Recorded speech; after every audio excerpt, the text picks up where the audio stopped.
आदरणीय मुख्यमंत्री उद्धव साहेबांनाही मानाचा मुजरा करतो।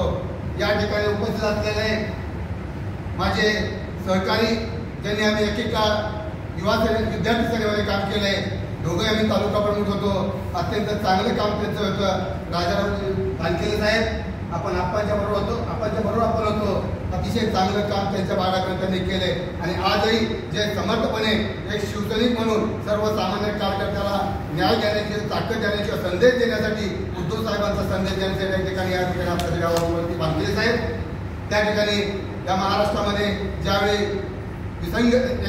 विसंवाद होता, मी कुठं तू कुठं अशा परिस्थिती असताना आपल्याबरोबर राहिले, ते या पुरंदरमध्ये काळातले पुरंदरला वेगळा इतिहास निर्माण करू शकते ते आपल्या शंकरनाना हडपळ्याची।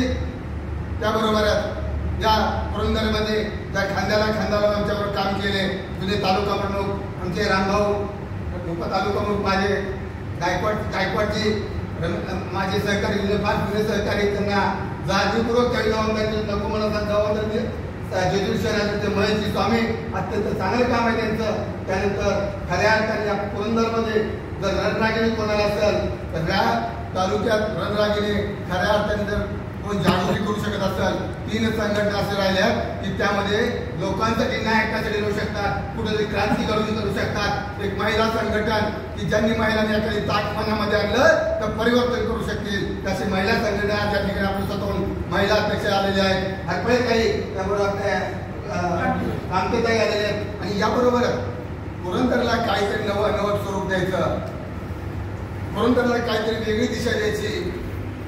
पुरंदरमध्ये काही गेले म्हणून इथला विजय कुठं जाईल असं काही नाही, हे चांगले संदेश देण्यासाठी, उद्धव साहेबांचा संदेश देण्यासाठी या ठिकाणी माझे सहकारी आले मोरे साहेब। आणि या ठिकाणी या तालुक्यातनं उपस्थित राहिलेले माझे सोमनाथ राहण्यासाठी ज्येष्ठ सहकारी, माझ्या खांद्याला लावून काम केले, ग्रामीण भागातून आलेले भरपूर हे या ठिकाणी आमचे बागडे असतील, बरेच नवीन कार्यकर्ते आहेत, पानसरेताई, भुजबळताई, भरपूर नवीन कार्यकर्ते आलेले आहेत। मला समाधान आहे की ज्यावेळी आम्ही काम करतो त्यावेळी आमच्याकडे 5 होते, आज 50 आहेत, त्यावेळी 5 होतो, बरोबर आहे 5 50 आहेत। ही जमेची बाजू आहे आणि ही परिवर्तनाची नांदी आहे।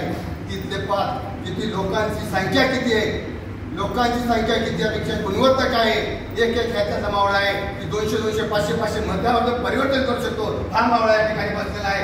यांना खऱ्या आहे आणि बोल आता जो आपलं चाललेला आहे चर्चा होऊ द्या, चर्चा खऱ्या अर्थाने चर्चा कोणत्या गोष्टीवर केली पाहिजे।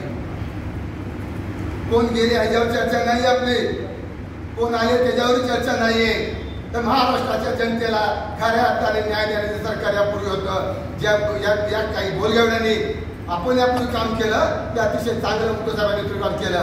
कोरोना काळात अतिशय चांगलं काम केलं, लोकांना न्याय देण्याचं काम केलं, शेतकऱ्यांना आपण त्या ठिकाणी जे कर्ज होते ते माफ केलं, ज्यांनी नियमित कार्ड टाकले भरले त्यांना आपण 50,000 पर्यंत आपण त्या दिवशी आपल्या शासन सवलत दिली। ह्या आता या आलेल्या शासन आहे हे 3 तांगड्या बिघड 3 तांगड्या बिघड 3 तिघाड आणि 3 काहीतरी सरकार आहे। एक जण सांगतो, दुसऱ्याला कळत नाही, तिसऱ्याला समजत नाही, अशी परिस्थिती या सरकारची आहे। आता सगळं एकाला ऐकायला एका दिवसाने एकाला बोलत नाही, अशी या प्रकारे सरकारची परिस्थिती आहे। एकीकडे जनतेवर अन्याय होतोय, एक आपल्या हक्कासाठी मारणाऱ्या जनतेवर ज्या ठिकाणी मराठा समाजाच्यावर मागणी करायची आपले न्याय कशासाठी गेले होते त्यांच्यावर अन्याय केला, त्याच्यावर आम्हालाच मारहाण केली, यासारखं दुर्दैव कोणतं नाही या महाराष्ट्र शासनाने केलेलं। त्याबरोबरच ह्याच्यापेक्षा परवा दिवशी नांदेडमध्ये घटना घडली होतं 24 या शासनाच्या गैरप्रकार नांदेडमध्ये पण झालं, नांदेड आणि ठाणे जिल्ह्यामध्ये जवळजवळ 35 ते 40 रुग्ण जगावले गेले। तर रुग्णसेवा तिथली वैद्यकीय अत्यंत निकृष्ट दर्जाची झालेली आहे। हे शासनाचं नाकाटपणा आहे आणि हे बोलणार काय तुम्ही लोकांपर्यंत हे पोहोचवलं पाहिजे। खऱ्या अर्थाने हे आपलं काम आणि त्यांचं नाक हे लोकांपर्यंत पोहोचवण्याचं काम तुम्ही करायचं आहे। लोकांना गरज आहे. लोक वाढ बघते, कधी एकदा इलेक्शन लागते, कधी एकदा विधानसभा लागते, कधी एकदा नगरपालिका लागते, कधी जिल्हा परिषद लागते आणि कदा लोकसभा लागते. एकदा एका वेळी सगळं घ्या, एकदा भुईसुपाट करून जाते. जनता वाढ बघते, एकदाच होऊन द्या. तुम्ही म्हणताय ना एकत्र घेऊ, एकत्र घ्या. आमची सर्व शिवसैनिकांची तयारी आहे, सर्वसामान्य शिवसैनिकांची, महाराष्ट्राच्या जनतेची. आणि आज विकास आघाडी, महाविकास आघाडीचं याबाबत एक मत आहे.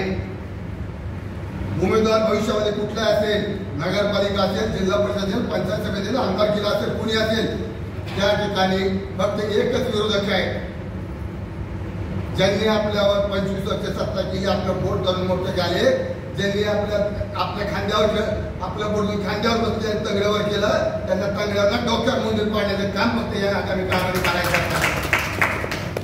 जर खऱ्या अर्थाने विकास उमेदवार कुणी असेल, पुन्हा करून बरंच पाण्याचं अनुदान या तालुक्यामध्ये महाराष्ट्रामध्ये, पण विकास आघाडी म्हणून महाराष्ट्रामध्ये आपण एकत्र लढणार आहोत. त्यामध्ये शिवसेना, उद्धव बाळासाहेब ठाकरे, त्याकडे काँग्रेस असेल आणि पवार साहेबांची राष्ट्रवादी काँग्रेस असेल, सर्व एकत्र लढणार आहोत. ते फक्त आपण जनतेच्या प्रश्नासाठी, जनतेच्या हितासाठी लढणार आहोत. कुणाच्या स्वतःच्या मतलबासाठी नाही, कोणाच्या स्वतःच्या स्वार्थासाठी लढणार नाही. हे एक गोष्ट लक्षात घ्या. आणि याच्यामध्ये भांडाफोड ज्या आतापर्यंत एकच प्रश्न सर्वसामान्य एका गावात जातो सर, पहिलं मी मला शेजाऱ्याला विचारलं, मी 8 दिवसात रुपये म्हणून मला 15 लाख आले नाही. शेजाऱ्याला जाऊन विचारलं, अरे बाबा तात्या तुला पैसे आले का, 15 लाख जमा झाले का? अरे मला तू भेटला, मला तेवढं घालणार. त्याच्या पुढे म्हणलं आपल्या वार्डात नसतं, आपल्या गावात वार्ड नंबर 6 पोचवायला जातं, तिथं जाऊन बघितलं. म्हणलं बाबा तसं काय आलं नाही, तुम्ही मत दिलं. आता काय सांगू म्हणले, हात दाखवल्यावर रक्षण केले म्हणलं, पैसे तर नाही पण पैसे काढून घेतलेत म्हणले.